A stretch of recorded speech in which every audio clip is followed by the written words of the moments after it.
할렐루야.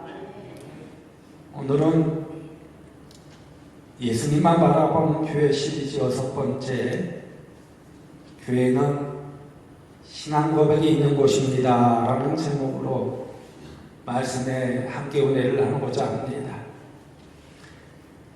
19세기 중엽 일본 정부는 외국에서 오는 기빈들을 맞이하기 위해 영빈관 호텔을 짓기로 결정을 하였습니다. 그때 미국 시카고의 프랭클린 라이드 라이트라는 사람에게 설계를 맡기기로 했는데, 그가 일본에 와서 영빈관을 짓기로 한 자리를 보니 지하 2.3m 밑에 18m의 진흙층이 있다는 것을 발견하였습니다.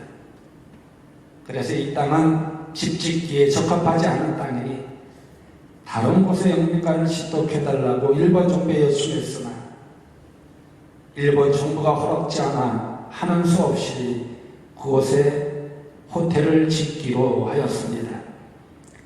기초 공사만 무려 2년이 걸렸다고 합니다. 옆 건물은 벌써 준공이 되었는데 그곳은 아직도 땅을 파고 기초 공사 위에 건물만 짓는데 2년이 걸렸다는 것입니다. 이렇게 해서 완성된 임페리얼 호텔 영빈관을 두고 사람들은 가장 쓸데없는 돈을 많이 들이고 부질없는 시간을 낭비해서 지은 비효율적인 호텔이라고 말했습니다. 그리고 원래 계획에도 없던 수영장을 만들어서 당시 일본 당국자들에게 이 호텔은 별로 마음에 들지 않았습니다. 그로부터 52년 뒤 동경 대지진이 일어났을 때 동경시내의 모든 건물은 다 부서졌습니다. 그런데 이 임페리얼 호텔만은 하나도 손상되지 않고 호텔 안에 있던 물건도 상하지 않았다는 것입니다. 호텔은 1964년 철거되었는데 사용할 수 없어서 철거된 것이 아니라 좀 더 나은 건물을 짓기 위해 철거하였다는 것입니다. 이때 이후로 세계 건축학자들이 미국 시카고의 건축학자 프랭클린 라이드 라이트에 대해서 관심을 갖고 보기 시작했습니다. 그래서 관심을 갖고 지켜본 결과 그의 건축 비법은 바로 기초공사에 있었음을 알게 되었습니다.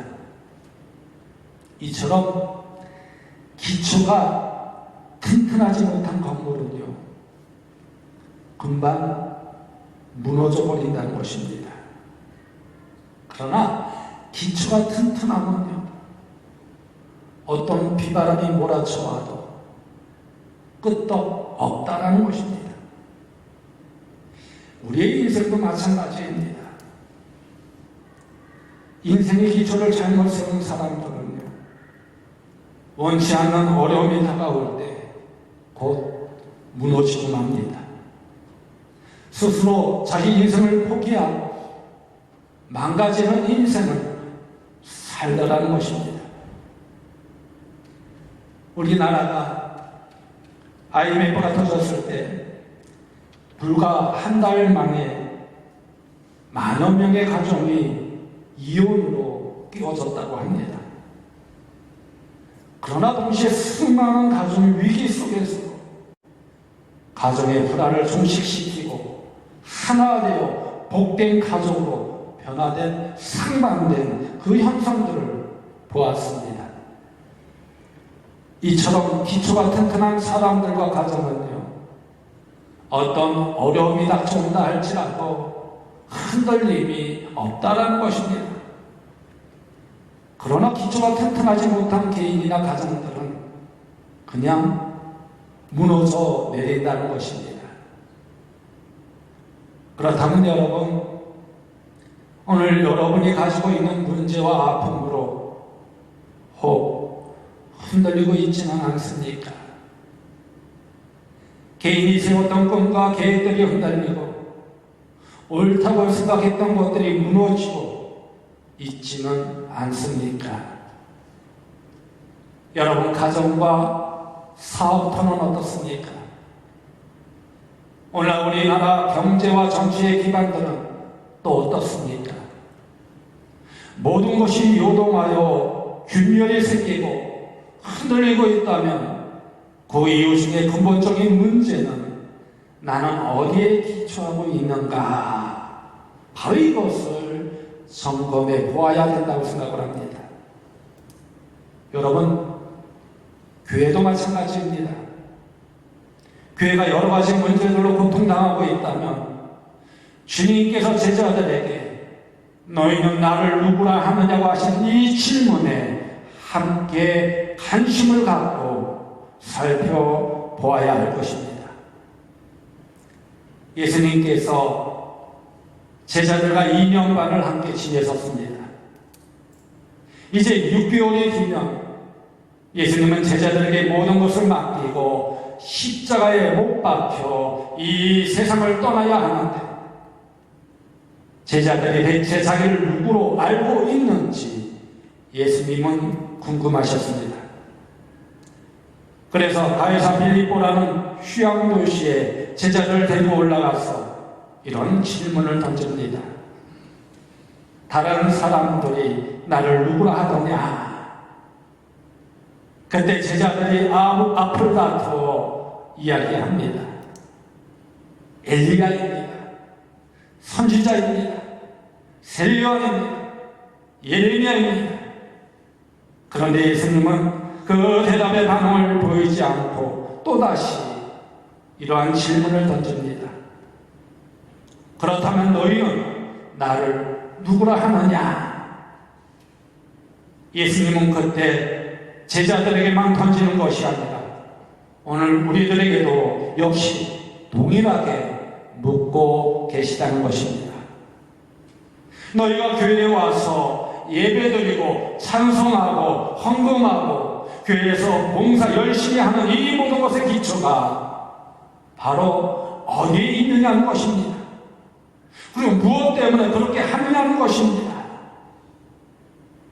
이 말은 우리가 그렇게 봉사하고 살아가는 이유가 어떤 예수님을 믿기 때문이냐고 질문하고 있는 것입니다.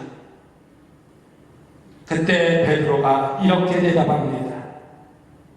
주는 그리스도시 살아계신 하나님의 아들이십니다.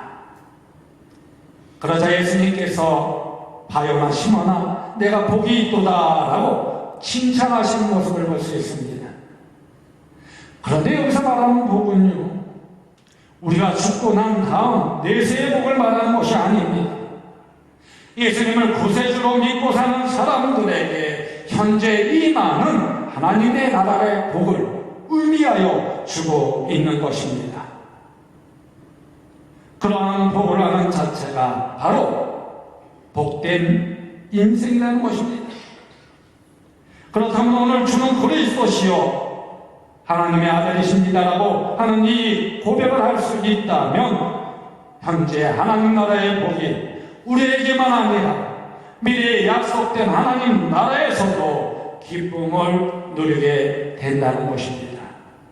그러기에 이 고백이 중요하다는 것입니다. 주님은 그리스도시요 살아계신 하나님의 아들이십니다. 그러나 우리가 이 고백을 하기 전에 몇 가지 의미에 대해서 한번 살펴보아야 합니다. 그것은 먼저 주님은 그리스도라고 대답할 때요, 주님은 바로 우리가 기다리던 메시아라는 것입니다.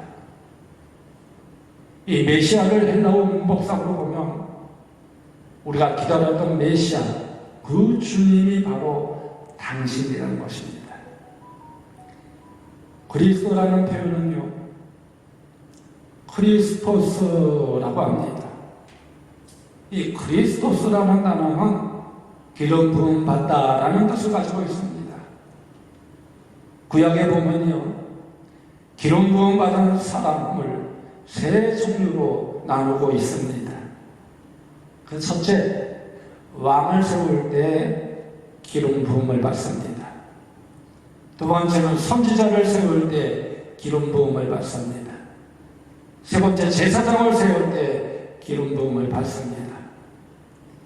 그래서 주는 그리스도이오라는 말의 뜻은 주님은 나의 왕입니다, 나의 선지자입니다, 나의 제사장입니다 하고 고백하는 의미라는 것입니다. 그러면 이 세 가지 의미 속에 담겨 있는 신앙 고백은 어떤 것일까요? 그 첫 번째, 주님은 바로 나의 왕이라는 고백입니다. 우리가 기다렸던 메시아, 그 주님은 바로 나의 왕이라는 것입니다. 그러게 예수님이 이 땅에 오실 때 우리의 왕으로 오셨다는 것입니다. 야곱의 집에서 왕을 하리라는 이영과 더불어 주님은 이스라엘 왕, 우리를 지어서 구원할 왕으로서 이 땅에 오셨다는 것입니다.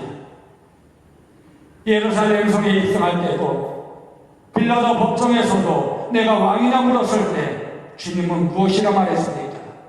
왕이라고 대답했습니다. 여러분, 주님께서도 이 땅에 오셔서 첫 번째 하신 말씀이 무엇인지 아십니까?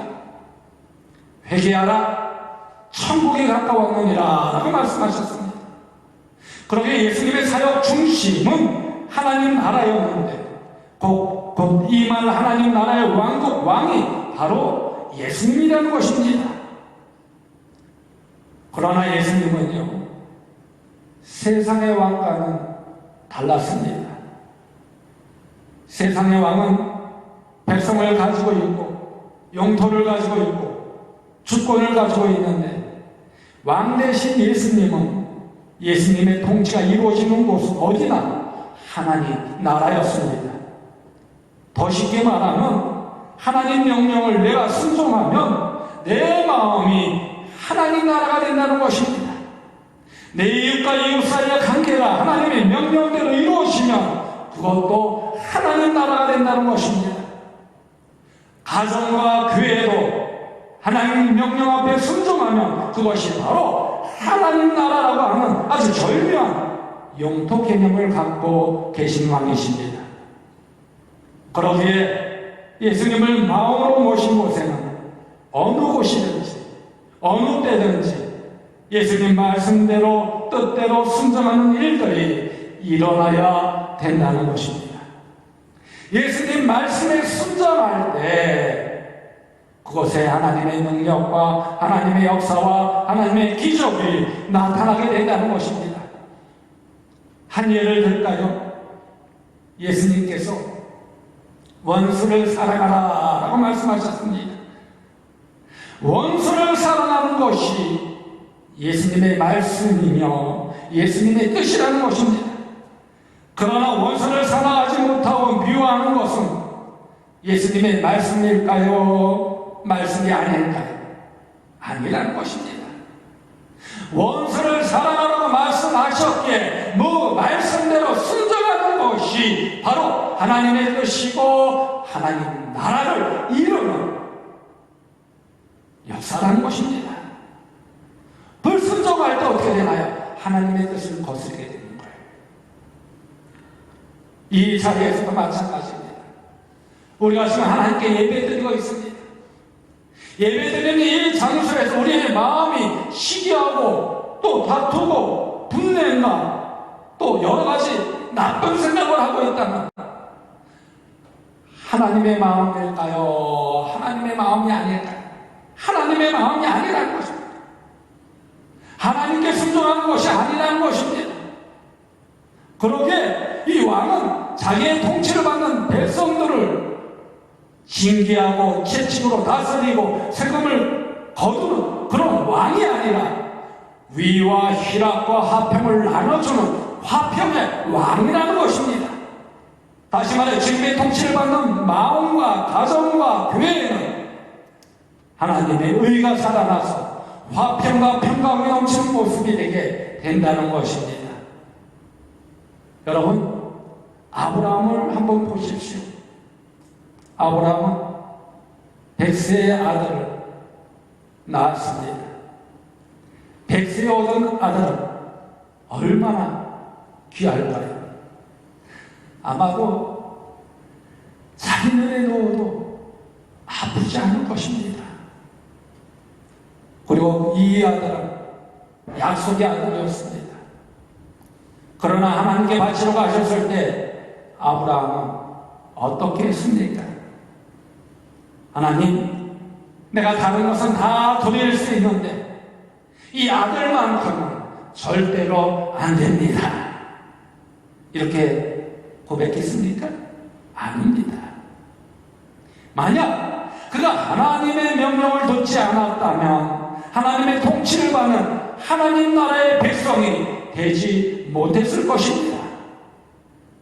그러나 그는 순종할 수 없는 가운데서도 하나님 말씀 앞에 순종했습니다.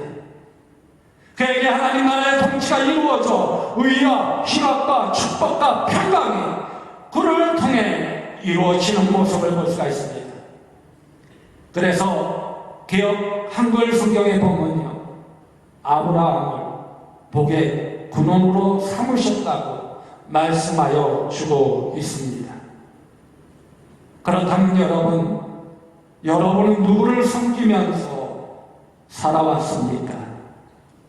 자기의 우상을 섬기든지, 자존심을 섬기든지, 돈을 섬기든지, 명예를 섬기든지, 자녀를 섬기든지, 누구나 다 무엇인가를 섬기며 살아가고 있습니다. 우리들 마음속에 정말 내 인생과 교회의 주인이 누구인지 진지하게 생각하고 왕 대신 주님을 나의 왕으로 영접하는 우리 성도님들 되어지기를 간절히 소망합니다. 교회란 바로 이 고백이 있는 곳입니다. 시기하고 질투하고 미워하고 다투는 곳이 아니라 주님은 나의 왕이십니다 라는 고백이 있는 곳입니다. 그 고백이 있는 곳에 하나님의 능력과 하나님의 역사와 하나님의 기적이 나타나게 된다는 것입니다. 두 번째는요, 주님은 나의 선지자라는 고백입니다. 여기서 선지자라는 것은 예언자라는 의미를 가지고 있습니다. 예언자의 예자는 미리 예자입니다. 하지만 맡을 예자로도 같은 뜻을 가지고 있습니다. 그래서 예수님은 하나님의 말씀을 맡은 분으로서 예수님이 하시는 말씀, 예수님이 행하는 모든 일은 하나님의 말씀을 증거하고 계시다는 것입니다. 이 말씀은요, 우리가 주님께서 하신 말씀대로 따라가다 보면 때로는 고난도 오고 어려움도 겪지만 그 말씀의 궁극적인 결과는 바로 생명이요, 소망이요, 희망이 되기에 주님은 나의 선지자입니다. 주님은 나의 예언자입니다. 주님은 나의 선생님입니다 라는 고백할 수 있게 된다는 것입니다. 주님께서 회당에서 제자들을 가르칠 때에 서기관과 바리새인들과 같지 아니하고 권세 있는 자처럼 가르쳤다고 성경에서 말씀하여 주고 있습니다. 바로 이 말씀은 주님의 가르침 속에 자유함과 삶의 방향과 삶의 의미가 있었고 주님의 가르침 속에 자기의 삶을 돌아보는 새로운 일들이 벌어지고 있었다는 것입니다. 그래서 오늘도 주님은 책망과 교훈과 바르게 함과 위로 교육하게 합당한 귀한 말씀 따라 우리를 고쳐가고 있다는 것입니다. 그렇다면 여러분, 주님이 나의 선생님입니다 얘기하면서 진실로 주님의 가르침을 받지 않는다면 아무런 의미가 없다는 것입니다. 그러기에 우리는 항상 주님의 말씀 앞에 길을 활짝 열어야 된다는 것입니다. 그래서 예배를 드릴 때도 길을 활짝 열고 항상 긴장하여야 합니다. 왜냐하면 하나님의 말씀이 진리라면 그 진리의 말씀 앞에 나를 변화시키기 위함이기 때문입니다. 어쩌면 오늘 전하는 말씀 때문에 지금까지 편안하게 해주던 나의 것을 버려야 될지도 모른다고 하면 그럼 긴장감이 항상 있어야 된다는 것입니다. 나를 지탱해 주던 것을 한꺼번에 버리고 새롭게 하나님의 말씀을 쫓아가야 된다는 그런 위기의식을 갖는 것이 말씀을 듣는 사람의 자세라는 것입니다. 그러나 여러분, 우리는 어떻습니까? 설교 시간에 옆 사람과 딴짓하며 설교 잘한다 못한다 평가하기만 한다면 나에게 그 어떤 변화도 주지 못할 것입니다. 그렇게 주님을 만날 수 있을까요? 없다라는 것입니다. 주님의 음성을 들을 수 있을까요? 없다라는 것입니다. 주님의 인도하심을 들을 수 있을까요? 없다라는 것입니다. 그리고 우리의 임의대로 하나님의 말씀을 해석하지 마십시오. 하나님의 말씀을 온전히 마음속에 받아들일 때 하나님 말씀 앞에서 우리는 새롭게 변화하게 된다는 것입니다. 변화받을 때 그 안에서 하늘의 놀라운 능력과 역사와 기적이 나타나게 되는 줄 믿으시기 바랍니다.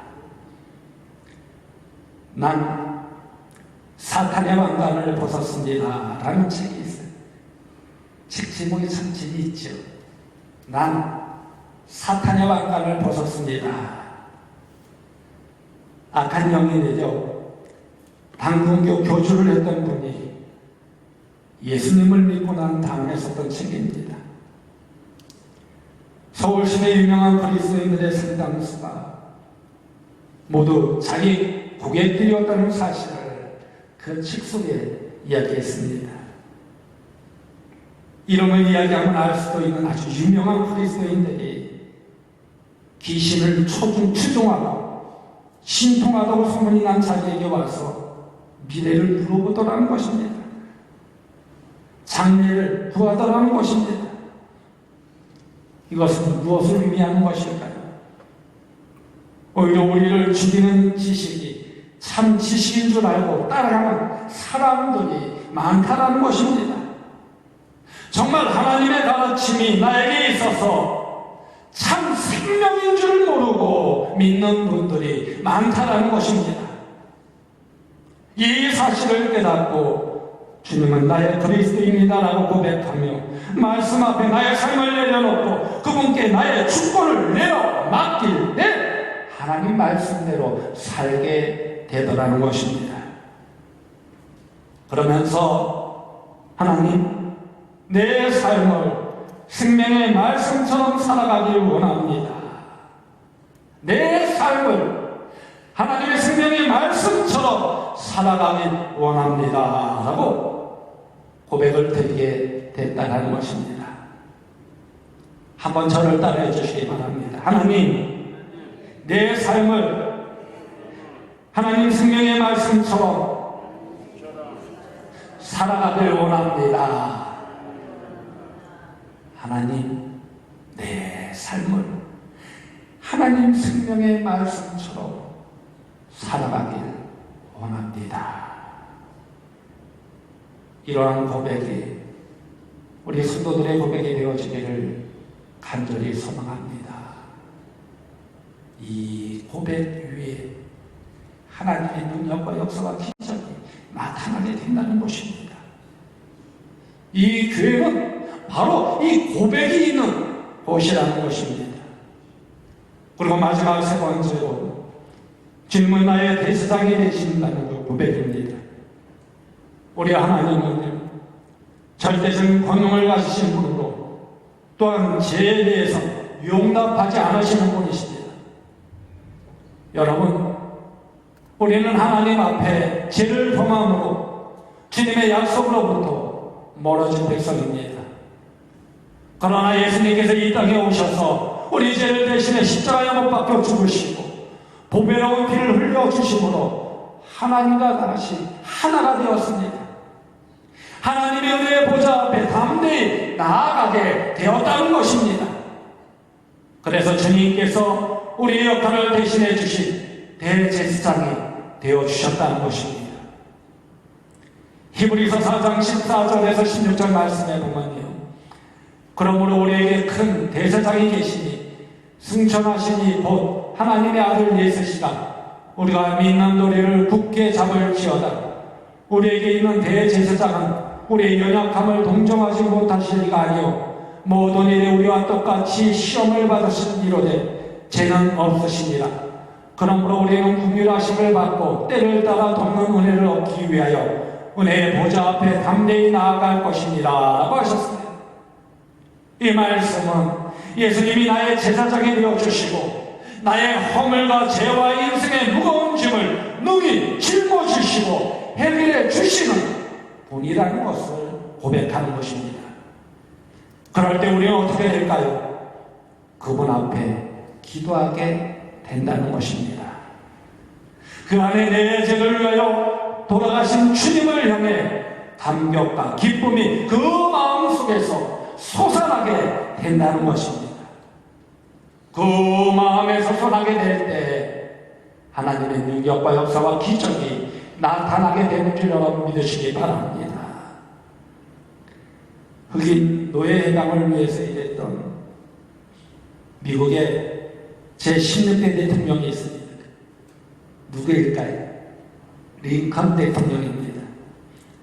이 링컨 대통령이 부스턴 윌크스라는 사람에게 암살당했습니다.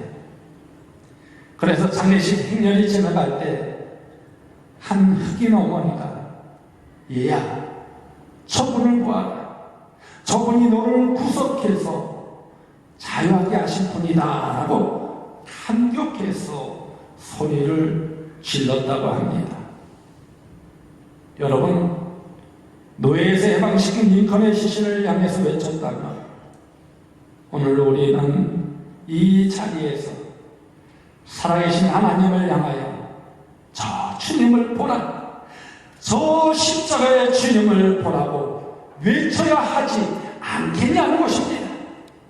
나를 영원한 죄와 형벌 가운데서 구원하시며 자유케 하여 주신 오늘 내 인생을 인도하실 주님을 보라고 외쳐야 하지 않겠냐는 것입니다. 그 감격이 지금 우리에게 있어야 되지 않겠냐는 것입니다. 그러기에 주님은 나의 왕이라는 사실, 주님은 나의 선지자라는 사실, 주님은 나의 대제사장이라는 사실을 진실로 받아들이고 믿음으로 고백하는 성도들이 되어져야 된다는 것입니다. 여러분, 한번 저를 따라해 주시기 바랍니다. 주님, 말씀하옵소서. 제가 순종하겠나이다. 주님, 말씀하옵소서. 제가 순종하겠나이다. 이 고백이 있을 때 주님은 나의 왕이요, 나의 선지자요, 나의 대제사장이라는 사실 고백하는 것입니다. 그러게 교회에서 예배 시간마다 이 고백이 있기를 간절히 소망합니다. 그럴 때 진정으로 주님을 만나게 될 줄로 믿습니다. 바로 교회가 이처럼 하나님과 우리를 연결시켜 주신 고백하는 만남의 장소라는 것입니다.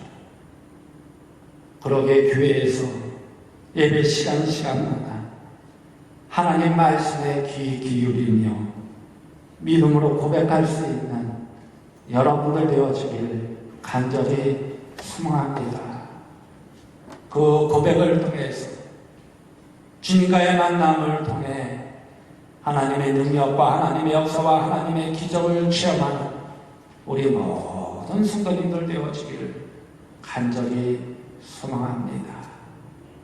그 안에서 온전히 쓰임받는 우리 성도들 되어지는 주님의 이름으로 간곡히 축원드립니다. 하나님 너를 지키신 자 함께 찬양하도록 하겠습니다.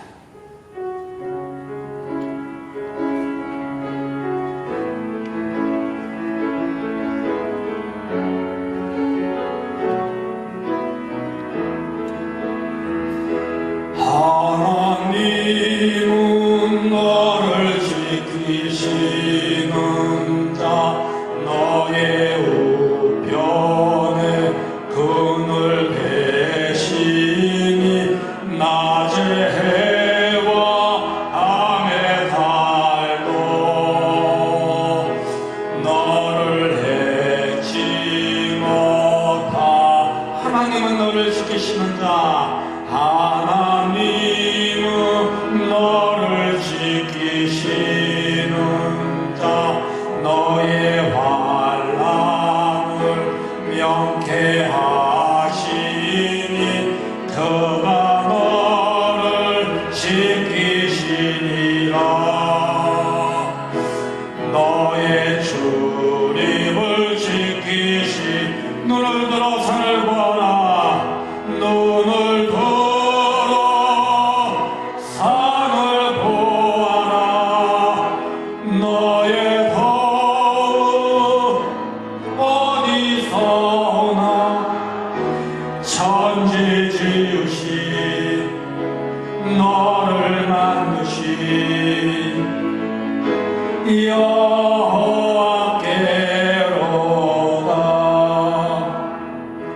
여러분, 눈을 다 감으시기 바랍니다. 그리고 여러분의 신앙 고백은 무엇입니까? 예수님은 우리를 죄에서 구원할 왕으로 이 땅에 오셨습니다. 그렇게 주님은 우리의 왕이 되십니다. 주님은 우리의 선지자가 되십니다. 주님은 우리의 대제사장이 되십니다. 이 사실을 진실로 받아들이고 믿음으로 고백하는 여러분이 되어주시기를 간절히 소망합니다. 그리고 말씀대로 순종하며 믿음으로 확신할 때 그것에 하나님의 능력과 하나님의 역사와 하나님의 기적이 나타나게 될 줄로 믿습니다. 이 시간 우리의 신앙 고백을 통해 하나님과 만나는 이 시간이 되게 하여 주옵소서. 그리고 주님 말씀하옵소서. 제가 순종하겠나이다. 이 고백을 통해 주님의 능력과 역사와 기적을 체험하는 우리 성도님들 되기를, 또 결단하기를 간절히 소망합니다. 다 같이 결단의 기도를 드리도록 하겠습니다. 주여,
우리의 예배를 기쁘시게 받으시는 하나님, 우리를 죄에서 구원하여 주시며 인도하여 주신 하나님의 높으신 사랑 가운데에 감사드립니다. 지금까지 하나님이 베풀어 주신 은혜에 진심으로 감사하지 못하며 찬양하지 못하며 예배하지 못하며 고백하지 못했음을 회개합니다. 이 시간 회개하는 우리 성도들 용서하여 주옵소서. 그리고 이제부터는 하나님만 바라보며 우리의 왕 되시는 선지자가 되시는 구세주가 되시는 주님의 말씀에 순종하며 나아가게 하여 주옵소서.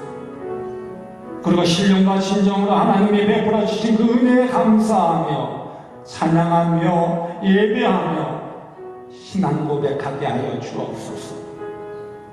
또한 이 시간 하나님의 임재가 그곳에 임하셔서 주님을 만남으로 믿음으로 고백하는 성도들이 되게 하여 주옵소서.